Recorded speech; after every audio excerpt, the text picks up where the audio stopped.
नमस्कार दोस्तों, स्वागत है फिर से एक नई वीडियो में। दोस्तों, आज की इस वीडियो में हम देखेंगे घटना चक्र का जो यूपी पुलिस कांस्टेबल के लिए प्रैक्टिस सेट आया है। इसमें से टोटल 10 प्रैक्टिस सेट दिए गए हैं। हर रोज़ एक प्रैक्टिस सेट सॉल्व कराया जाएगा और यह प्रैक्टिस सेट जो है दोस्तों, यहाँ देखिएगा आपकी निरस्त जो परीक्षा हुई थी उसके बाद अवलोकन किया गया है। उसके बाद इस प्रैक्टिस सेट को तैयार किया गया है। ठीक है, तो इसमें हर रोज़ हम एक प्रैक्टिस सेट सॉल्व कराएंगे जिसमें मैथ और रीजनिंग के प्रश्न को छोड़कर सब बाकी सभी क्वेश्चन रहेंगे। और बात करते हैं तो इस प्रैक्टिस सेट का आप पीडीएफ डाउनलोड करना चाहते हैं तो डिस्क्रिप्शन में टेलीग्राम चैनल का लिंक दिया गया है, आप वहां से जाके पीडीएफ को डाउनलोड कर सकते हैं। ठीक है, तो चलिए हम शुरू करते हैं प्रैक्टिस सेट नंबर 1 से। देखिए, इसमें पहला प्रश्न आपसे पूछा जा रहा है कि नवाब शुजाउद्दौला की बेगम का प्रसिद्ध मकबरा जिसे कहा जाता है बहू बेगम, उसका प्रसिद्ध मकबरा कहाँ स्थित है? आजमगढ़ में है, लखनऊ में, प्रयागराज या फिर फैजाबाद में? तो आप कहेंगे बहू बेगम का मकबरा जो है यह फैजाबाद के अयोध्या में स्थित है। कहाँ? फैजाबाद में स्थित है। तो ऑप्शन क्या हो जाएगा? डी वाला यहाँ बिल्कुल सही होगा। अगला प्रश्न है, देखिए इसमें पूछा जा रहा है निम्नलिखित राज्यों में से किससे उत्तर प्रदेश की सीमा नहीं लगती है? उत्तर प्रदेश की सीमा किस राज्य से नहीं लगती है? राजस्थान के साथ, पंजाब के साथ, हरियाणा के साथ या इनमें से कोई नहीं? पूछा है किस राज्य के साथ सीमा नहीं लगती है, तो आप कहेंगे पंजाब के साथ नहीं लगती है। ठीक है, बाकी आपके उत्तर प्रदेश जो है 8 राज्यों के साथ सीमा साझा करता है, जिसमें से बात करें तो पहला आपका हिमाचल प्रदेश हो जाएगा। ठीक है, कौन? हिमाचल प्रदेश। और आपका हरियाणा, राजस्थान, मध्य प्रदेश, छत्तीसगढ़, झारखंड, बिहार और उत्तराखंड, ये सब जो है उत्तर प्रदेश के साथ सीमा साझा करते हैं, लेकिन पंजाब राज्य जो है उत्तर प्रदेश के साथ सीमा साझा नहीं करता है। ठीक है, अगला प्रश्न देखते हैं। देखिए, तीसरा प्रश्न पूछा जा रहा है कि उत्तर प्रदेश में खरीफ की फसल बोई जाती है। खरीफ की फसल कब बोई जाती है? जनवरी फरवरी में, अप्रैल मई में, जून जुलाई में या फिर अक्टूबर से दिसंबर में? तो आप कहेंगे उत्तर प्रदेश में खरीफ फसल की बात की जा रही है तो यह जून से जुलाई में बोई जाती है। ऑप्शन सी वाला यहाँ बिल्कुल सही होगा। ठीक है, चौथा, इसमें पूछा जा रहा है कि राजीव गांधी राष्ट्रीय विमानन विश्वविद्यालय उत्तर प्रदेश में कहाँ स्थित है? राष्ट्रीय विमानन विश्वविद्यालय कहाँ स्थित है? नोएडा में है, आगरा में है, फुर्सतगंज में है या फिर वाराणसी में है? तो आप कहेंगे राजीव गांधी राष्ट्रीय विमानन विश्वविद्यालय उत्तर प्रदेश के जो है फुर्सतगंज में स्थित है। फुर्सतगंज कहाँ स्थित है? तो आप कहेंगे अमेठी में है। इसकी स्थापना जो है गठन किया गया था 2013 में। ठीक है, कब? 2013 में। अगले प्रश्न की बात कर लेते हैं। देखिए, इसमें पूछा जा रहा है कि निम्नलिखित युगों में से सही सुमेलित नहीं है। कौन सा जोड़ा जो है सही नहीं सुमेलित है? एक तरफ गायक दिया गया है और दूसरी तरफ गायन शैली दी गई है। जो राजन साजन मिश्र हैं यह ध्रुपद टप्पा दोनों हैं, तो कहेंगे हाँ दोनों के गायन शैली से हैं।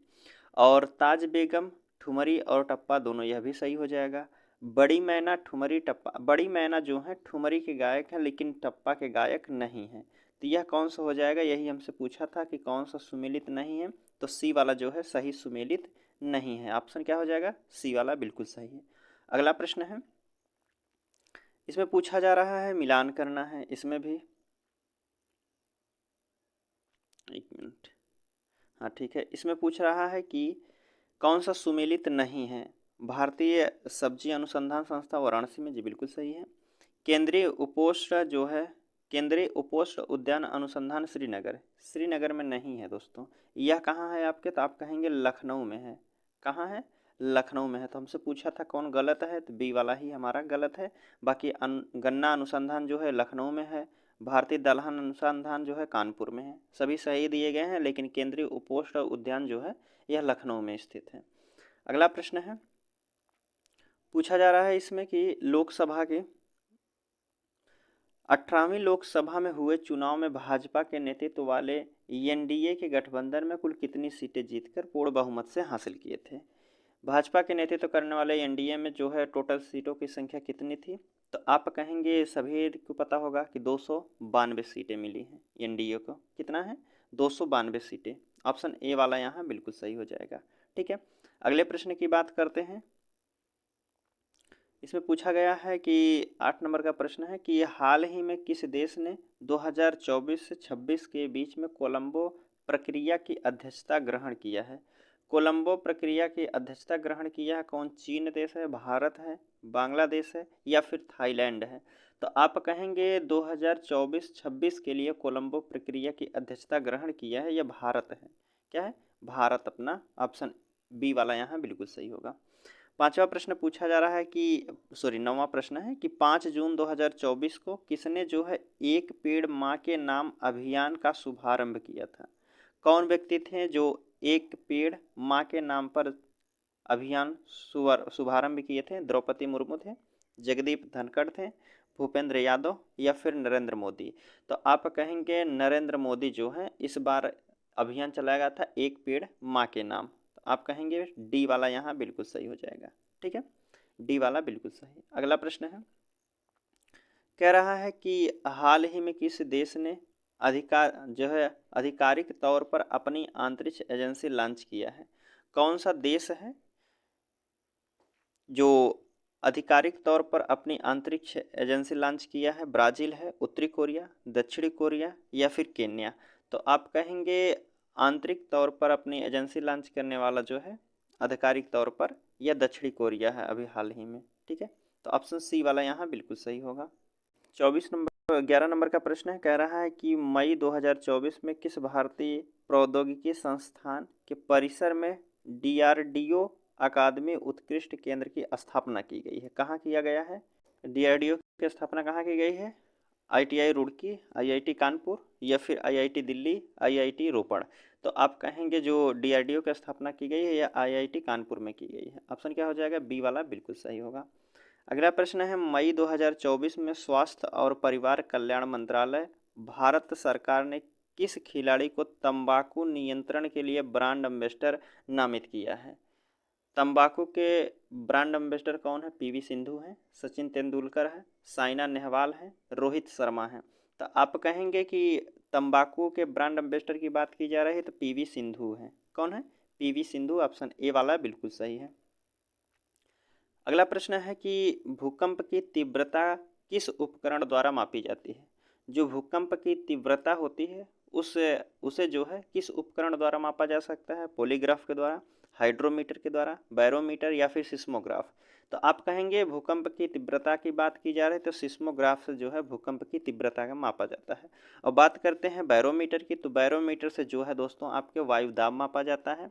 और पॉलीग्राफ की बात करते हैं, पॉलीग्राफ जो होता है यह झूठ पकड़ने जाता है। झूठ, कोई व्यक्ति झूठ बोल रहा है तो उसको पॉलीग्राफ से मापा जाता है। अगला प्रश्न है कि पीसी कल्चर तात्पर्य है, पीसी कल्चर किससे संबंधित है? भेड़ पालन से, रेशम से, मत्स्य से, टमाटर की खेती से। पीसी कल्चर की बात की जा रही तो यह मछली उत्पादन से संबंधित है, तो आप कहेंगे मत्स्य पालन से संबंधित है। और एक पूछा जाता है सेरीकल्चर, सेरीकल्चर किससे संबंधित है? तो आप कहेंगे रेशम कीट से है, रेशम पालन से। लेकिन हमसे पीसी कल्चर पूछा था तो सी वाला बिल्कुल सही है। अगला प्रश्न है, कह रहा है कि ब्रिटिश ईस्ट इंडिया कंपनी द्वारा हिंदू विधवा पुनर्विवाह अधिनियम किस वर्ष पारित हुआ था? ब्रिटिश ईस्ट इंडिया कंपनी द्वारा हिंदू विधवा पुनर्विवाह अधिनियम कब पारित हुआ था? तो आप कहेंगे यह पारित जो हुआ था 1856 में पारित हुआ था। कब हुआ था? 1856 में, जो कि सी वाला यहाँ बिल्कुल सही हो जाएगा। अगला प्रश्न है, कह रहा है कि ब्रिटिश संसद कह रहा है कि ब्रिटिश संसद के कौन से अधिनियम ने कलकत्ता में सर्वोच्च न्यायालय की स्थापना की थी? ब्रिटिश संसद का कौन सा अधिनियम आया था जो कलकत्ता में जो सर्वोच्च न्यायालय की स्थापना की थी?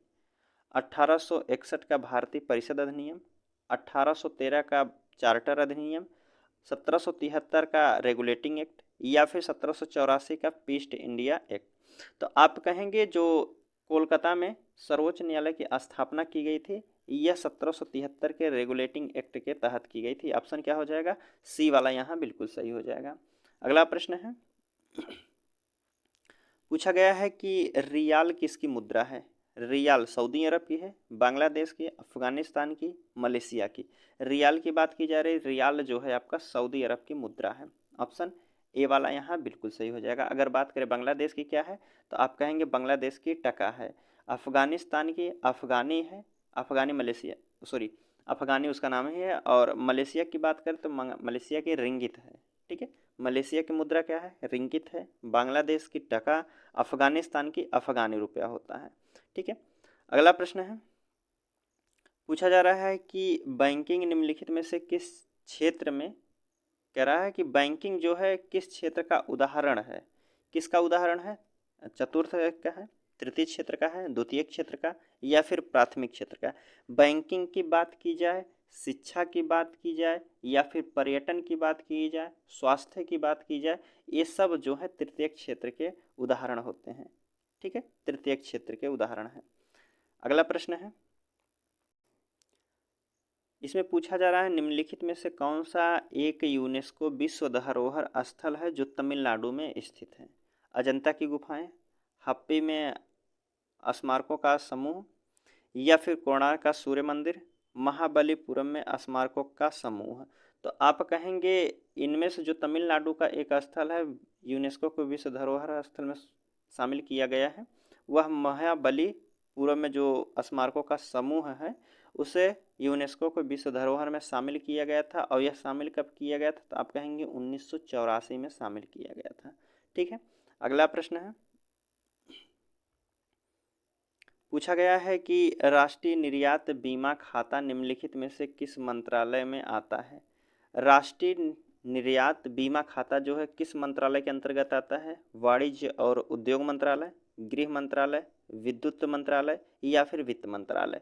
तो आप कहेंगे राष्ट्रीय निर्यात बीमा खाता जो है यह आता है आपके वाणिज्य और उद्योग मंत्रालय के अंतर्गत आता है। ऑप्शन ए वाला यहाँ बिल्कुल सही होगा। अगला प्रश्न है, पूछा जा रहा है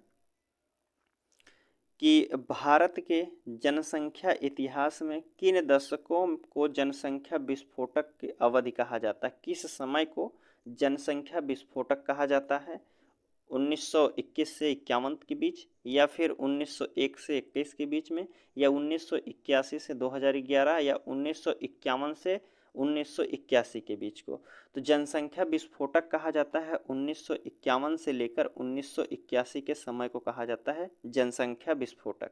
तो ऑप्शन डी वाला बिल्कुल सही होगा। अगला प्रश्न है, इसमें पूछा गया है कि प्राकृतिक और प्रक्रियाओं के तहत घरेलू कचरे के अपघटक को क्या कहा जाता है? घरेलू कचरे को क्या कहा जाता है? औद्योगिक प्रदूषण, या फिर अजैव निम्नीकरण, या फिर ऊष्मीय प्रदूषण, या फिर जैव निम्नीकरण?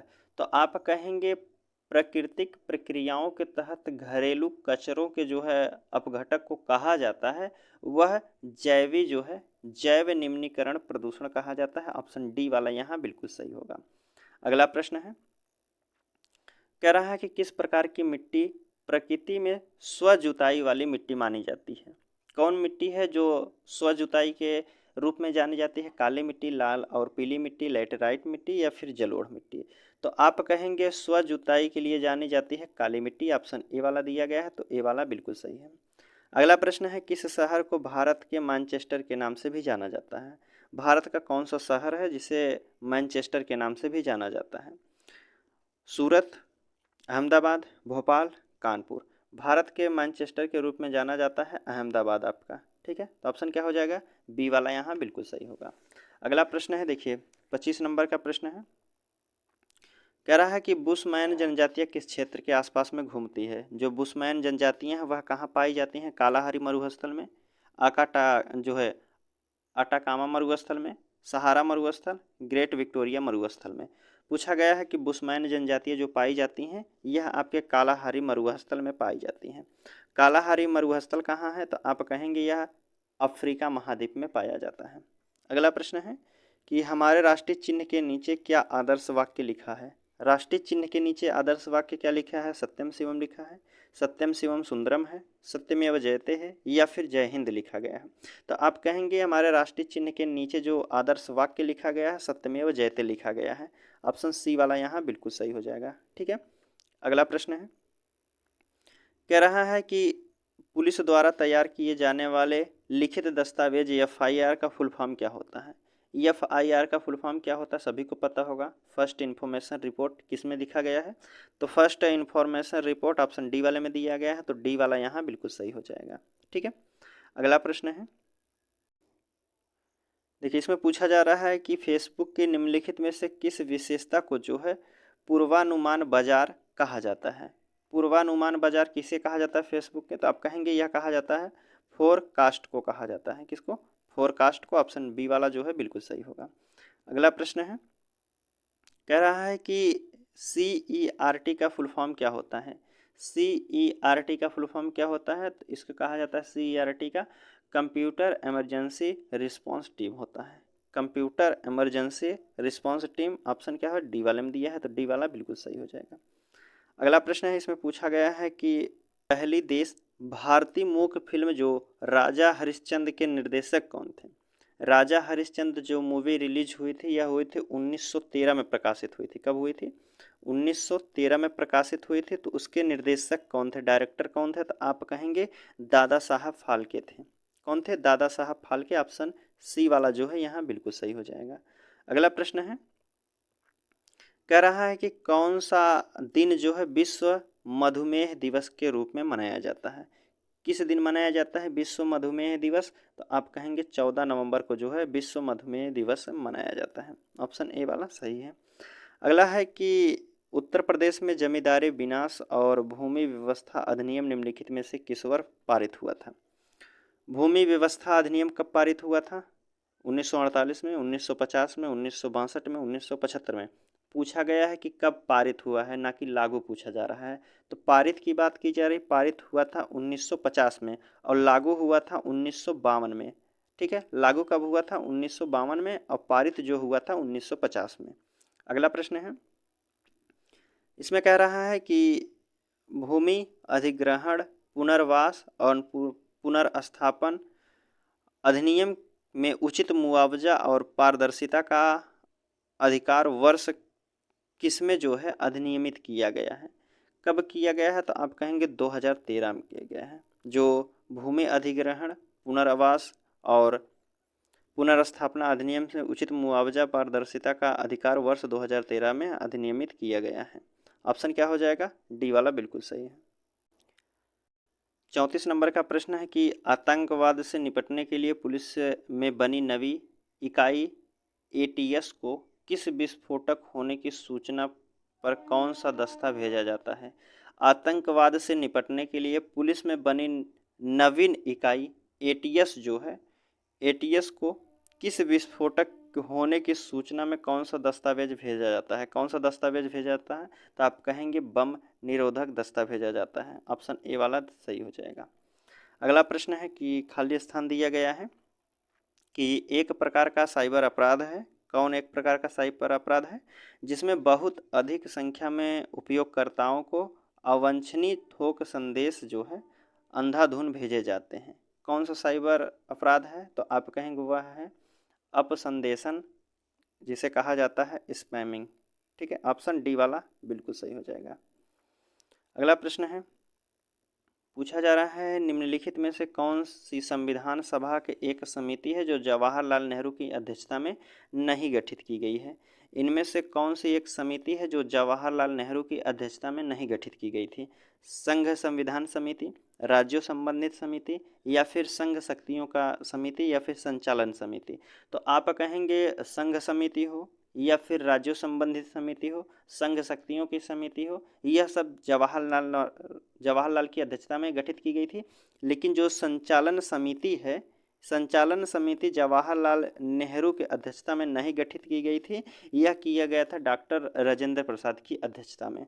तो ऑप्शन कौन सा हो जाएगा? डी वाला यहाँ बिल्कुल सही है। अगला प्रश्न है कि कह रहा है कि मूल वंश, जाति, लिंग, जन्म स्थान के आधार पर भेदभाव नहीं किया जाएगा संविधान के किस अनुच्छेद में। यह बातें कही गई हैं 12 में, 13 में, 14 में, 15 में। तो आप कहेंगे जाति, धर्म, लिंग, स्थान, जन्म के स्थान पर जो है भेदभाव नहीं किया जाएगा। यह बातें कही गई हैं आपके अनुच्छेद 15 में कही गई हैं। किस में है? अनुच्छेद 15 में। तो डी वाला यहाँ बिल्कुल सही हो जाएगा। और 14 की बात करें तो अनुच्छेद 14 में कहा गया है विधि के समाज समानता के आधार जो है विधि के कानून के सामने सभी बराबर हैं, अनुच्छेद 14 में कहा गया है। अगला है कि भारत के संविधान में अनुच्छेद 243 किससे संबंधित है? ये बहुत पूछा जाता है। तब कहेंगे 243 जो है पंचायती राज प्रणाली से संबंधित है। ठीक है, पंचायती राज प्रणाली से संबंधित है। ऑप्शन सी वाला बिल्कुल सही है। अगला प्रश्न है कि कह रहा कि घड़ा का तत्सम क्या होगा? घड़ा का तत्सम क्या होता है? घट होता है, घटा होता है, घोटक या फिर घृणा होता है? तो आप कहेंगे घड़ा का तत्सम पूछा जा रहा है, तो घड़ा का तत्सम जो होता है घट होता है। ऑप्शन ए वाला बिल्कुल सही है। कह रहा है कि अंगोछा का तद्भव क्या होता है? अंगोछा का तद्भव शब्द क्या हो जाएगा? अंगोछा का जो तद्भव होता है अंग पौछा होता है। क्या होता है? अंग पौछा। ऑप्शन ए वाले में बिल्कुल सही दिया गया है। अगला प्रश्न है, विश्व भाषा का आरंभ कब से हुआ है? जो हिंदी भाषा का आरंभ हुआ है कब से हुआ है? 1500 ईस्वी से, 1800 ईस्वी से, 1000 ईस्वी से या फिर 500 ईस्वी से? हिंदी भाषा का आरंभ जो हुआ है यह 1000 ईस्वी से हुआ है। ऑप्शन सी वाला बिल्कुल सही है। इनमें से किस राज्य में सबसे पहले देवनागरी लिपि का प्रयोग हुआ था? किस राज्य में सबसे पहले देवनागरी लिपि का प्रयोग हुआ है? गुजरात में, महाराष्ट्र में, राजस्थान में, उत्तर प्रदेश में? तो आप कहेंगे सबसे पहले देवनागरी लिपि का प्रयोग जो किया गया था यह गुजरात में किया गया था। ऑप्शन क्या हो जाएगा? ए वाला यहाँ बिल्कुल सही है। अगला प्रश्न है, हिंदी साहित्य के प्रथम कालखंड में, या कह रहा है कि हिंदी साहित्य के प्रथम कालखंड को बीजवपन काल का नाम किसने दिया था? जो हिंदी साहित्य के प्रथम कालखंड है उसे बीजवपन का नाम किसे दिया था? किस व्यक्ति ने दिए थे? धीरेन्द्र वर्मा, सिंह सिंह सेंगर या फिर मिश्र बंधु, महावीर प्रसाद द्विवेदी जी दिए थे। तो आप कहेंगे कि बीजवपन काल का नाम जो दिए थे महावीर प्रसाद द्विवेदी दिए थे। ऑप्शन डी वाला बिल्कुल सही है। अगला प्रश्न इसमें पूछा गया है कि दिए गए विकल्पों में से कह रहा कि दिए गए विकल्पों में से क्लिमस का समानार्थी शब्द क्या हो जाएगा? क्लिमिस का समानार्थी शब्द क्या हो? विषैला होता है, पाप, भयंकर, महाविष। तो आप कहेंगे क्लिमिस का पूछा जा रहा है, तो यह पाप से संबंधित है, पाप का पर्यायवाची होता है। अगला प्रश्न पूछा गया कि महान का विपरीतार्थक शब्द क्या होता है? महान का विलोम शब्द क्या होता है? वीर होता है, तुच्छ होता है, धीर होता है, सज्जन होता है। तो आप कहेंगे महान का विलोम अर्थ शब्द पूछा जा रहा है, तो तुच्छ जो है इसका विलोम शब्द होता है। ऑप्शन डी वाला बी वाला सही होगा। अगला है कि इनमें से कौन सा विहग का जो है अर्थ नहीं होता है? विहग का अर्थ नहीं होता है। विहग विमान को भी कहा जाता है, बादल को भी कहा जाता है, पक्षी को भी कहा जाता है, लेकिन विलास को नहीं कहा जाता है। तो विहग का अर्थ जो होता है विलास नहीं होता है। ठीक है, अगला प्रश्न है, इसमें पूछा जा रहा है कि दिए गए विकल्पों में से कृतज्ञ का अर्थ दर्शाता सही विकल्प कौन हो जाएगा? कृतज्ञ का सही अर्थ क्या होता है? कृतज्ञ मतलब जो किए गए उपकार को ना मानता हो, उसे कहा जाता है कृतज्ञ। किस ऑप्शन में दिया है? धन का, किसी का धन, या एहसान फरामोश, या फिर एहसानमंद, या फिर कृतज्ञ? तो आप कहेंगे कृतज्ञ कहा जाता है जो किए गए उपकार को ना मानता हो। तो ऑप्शन बी वाले में दिया गया एहसान फरामोश जिसे कहा जाता है। तो ऑप्शन बी वाला बिल्कुल सही है। अगला प्रश्न पूछा गया है, दिए गए विकल्पों में से शुद्ध वाक्य पहचानिए। सही वाक्य किसमें दिया गया है? मोरों के पंख सुंदर होता है, मोर के पंख सुंदर होते हैं, मोर का पंख सुंदर होता है, मोरों के पंख सुंदर होते हैं। कौन सा वाक्य शुद्ध बताया गया है? तो इसमें आपका सही हो जाएगा मोर के पंख सुंदर होते हैं, जो कि बी वाला बिल्कुल सही हो जाएगा, मोर के पंख सुंदर होते हैं। ठीक है, अगला प्रश्न है, नीचे दिए गए शब्दों का सही शब्द पहचानिए। कह रहा है कि नीचे दिए गए शब्दों में सही शब्द पहचानिए, मतलब वर्तनी पूछा जा रहा है। त्यौहार कैसे लिखा जाता है बताइए आप? त्यौहार की वर्तनी कौन से सही है? ए, बी, सी, डी? तो त्यौहार जो लिखा गया है बी वाले ऑप्शन की तरह लिखा जाता है, जो कि इसकी वर्तनी बिल्कुल सही दी गई है। ठीक है, तो बी वाला आप कहेंगे बिल्कुल सही है। अगला प्रश्न है, कह रहा है कि इस सप्ताह में 7 दिन होते हैं, प्रयुक्त वाक्य में दिन शब्द है। दिन शब्द कैसा है? स्त्रीलिंग है, पुल्लिंग है? यह पूछा जा रहा है। पहली बात यहाँ लाइन में कह दिया कि दिन सप्ताह के 7 दिन होते हैं। होते हैं से आप क्या समझ सकते हैं? पुल्लिंग शब्द है, तो दिन क्या होता है? पुल्लिंग शब्द होते हैं। ठीक है, ऑप्शन ए वाला यहाँ बिल्कुल सही है। अगला प्रश्न पूछा जा रहा है कि मैंने आम ले लिया। मैंने आम ले लिया का बहुवचन क्या होगा? मैंने आम ले लिए हैं, मैंने आम लिए हैं, हमने आम ले लिए हैं, हमने आम ले लिया है। मैंने आम ले लिया है, इसका बहुवचन पूछा जा रहा है। इसका बहुवचन जो हो जाएगा दोस्तों, मैंने आम ले लिए हैं। मैंने आम ले लिए हैं। ऑप्शन ए वाला बिल्कुल सही हो जाएगा। ठीक है। अगला प्रश्न पूछा गया है कि कवि का सही बहुवचन रूप बताइए। कवि का बहुवचन रूप क्या होता है? तो आप कहेंगे कवि का जो बहुवचन रूप होता है कविगण होता है। ठीक है, कविगण होता है। ऑप्शन बी वाला बिल्कुल सही है। भारत संज्ञा का किस प्रकार का उदाहरण? भारत में कौन सी संज्ञा है? व्यक्तिवाचक है, जातिवाचक, भाववाचक, समूहवाचक।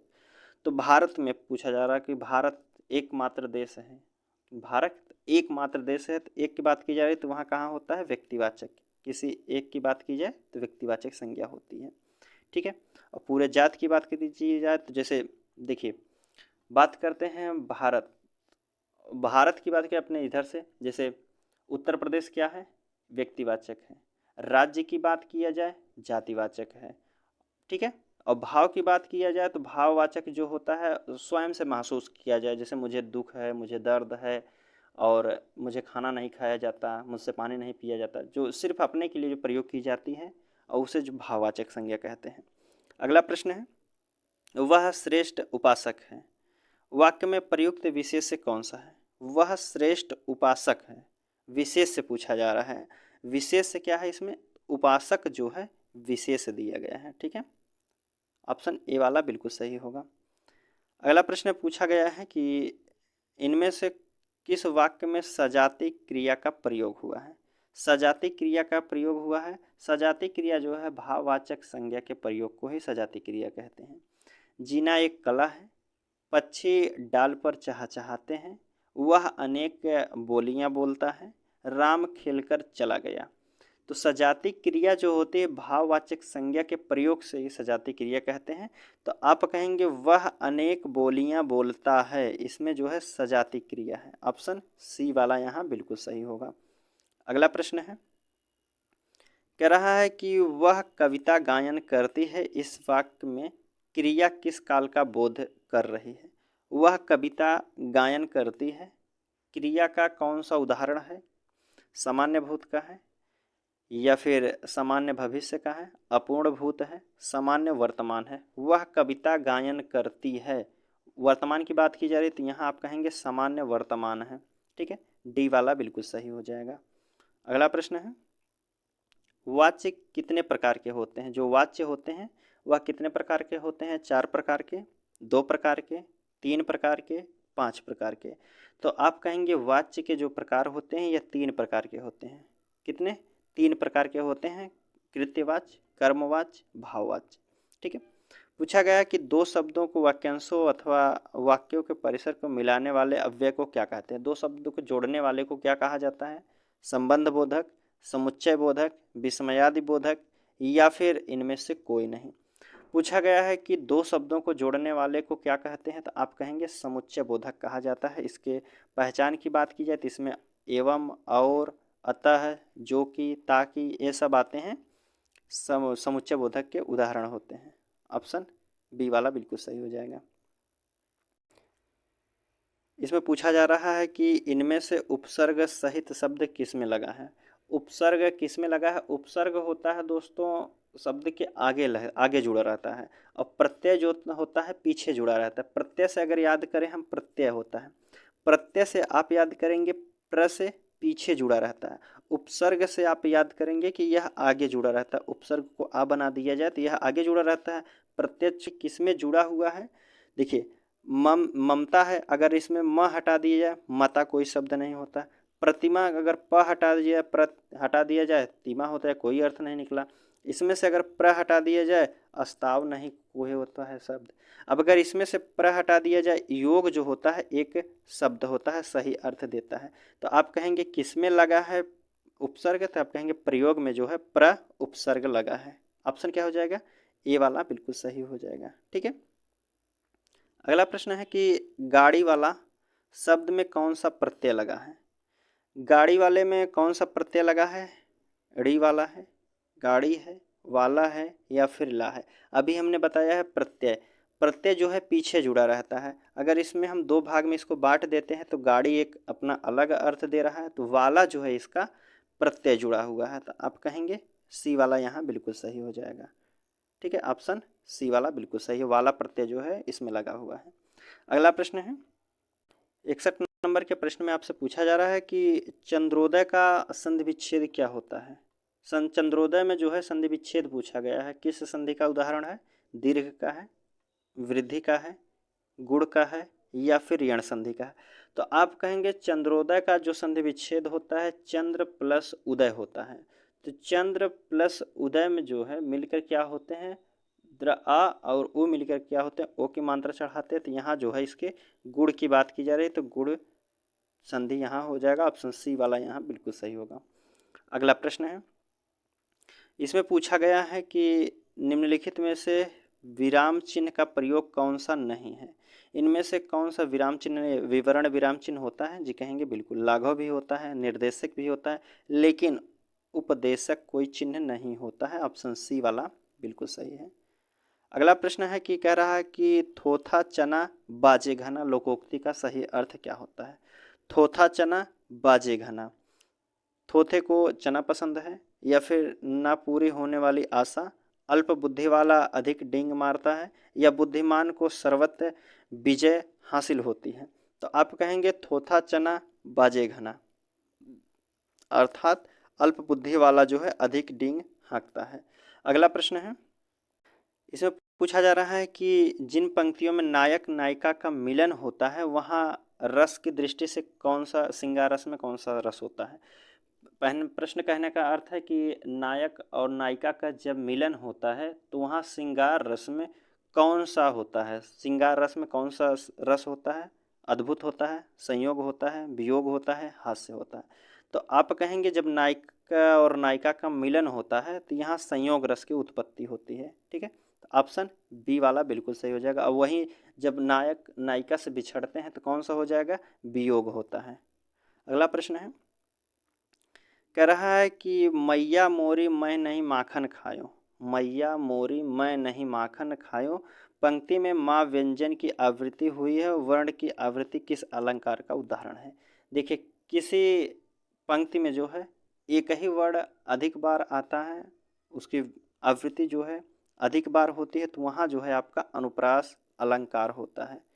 ठीक है, अनुप्रास अलंकार होता है। जैसे खड़क सिंह के खड़कने से खड़कती है खिड़कियाँ, खिड़कियों के खड़कने से खड़कता है खड़क सिंह। ठीक है, चंदू के चाचा ने चंदू की चाची को चांदनी चौक पर चांदी की रात में चांदी के चम्मच से चटनी चटाई, ये सब जो है अनुप्रास अलंकार होते हैं। अगला प्रश्न है, वीर रस में कौन से गुण, कह रहा है कि वीर रस में इनमें से कौन से गुण की प्रधानता रहती है? वीर रस में किस गुण की प्रधानता रहती है? ओज की, प्रसाद की, मधुर के या फिर ये सभी की? तो आप कहेंगे वीर रस में प्रधानता किस गुण की रहती है? तो यहाँ होता है आपका ओज की प्रधानता होती है। ऑप्शन ए वाला बिल्कुल सही हो जाएगा। ठीक है, कौन सा? ए वाला। अगला प्रश्न है कि पृथ्वीराज रासो किस कवि की रचना है? पृथ्वीराज रासो किस कवि की रचना है? तो आप कहेंगे सभी को पता है, पृथ्वीराज रासो जो है चंद्रबरदाई की कविता है। ऑप्शन सी वाला बिल्कुल सही है। अगला प्रश्न है, इसमें कह रहा है कि सुख दुख की भावावेशमयी अवस्था विशेष का गिने चुने शब्दों में स्वर साधना का उपयुक्त चित्रण कर देना ही गीत है। यह वक्तव्य जो है किसकी रचना है? कह रहा है कि यह उक्ति जो है किसकी रचना है? कौन व्यक्ति कहे हैं कि सुख दुख की भाव वेशमयी अवस्था गिने चुने शब्दों को स्वर सहित साधना का उपयुक्त चित्रण ही गीत कहलाता है? या कहने वाले जो व्यक्ति हैं या आप कहेंगे कौन है? महादेवी वर्मा है। ऑप्शन डी वाला बिल्कुल सही हो जाएगा। अगला प्रश्न है, इसमें पूछा गया है कि किस कृति के लिए निर्मल, कह रहा कि किस कृति के लिए निर्मल वर्मा को साहित्य अकादमी पुरस्कार दिया है? निर्मल वर्मा को साहित्य अकादमी का पुरस्कार किस कृति के लिए दिया गया है? लाल टीन की छत, रात का रिपोर्टर, कौवे और काला पानी या फिर परिंदे के लिए। तो निर्मल वर्मा की जो कृति है यह कौवे और काला पानी की कृति के लिए उन्हें साहित्य अकादमी पुरस्कार दिया गया है। ऑप्शन सी वाला बिल्कुल सही हो जाएगा।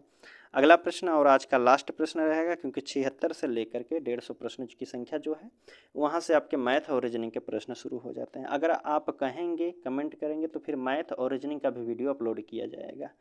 ठीक है। कह रहा है कि भारतीय भाषा परिषद कहाँ स्थित है। भारतीय भाषा परिषद कहाँ स्थित है? कोलकाता में, वाराणसी में, नई दिल्ली में या फिर मैसूर में। तो आप कहेंगे भारतीय भाषा परिषद जो है कोलकाता में स्थित है। ऑप्शन ए वाला यहाँ बिल्कुल सही हो जाएगा। स्थापना की बात किया जाए तो 1975 में। कब? 1975 में। ठीक है। तो हमारा प्रश्न जो है दोस्तों आज का यहीं समाप्त करते हैं। अगर बात करते हैं आपको मैथ और रीजनिंग का भी वीडियो चाहिए तो आप कमेंट कीजिए, हम कोशिश करेंगे कि मैथ और रीजनिंग को भी सॉल्व कराया जाए। ठीक है। तो चलिए मिलते हैं आपसे अगले वीडियो में, तब तक के लिए धन्यवाद दोस्तों।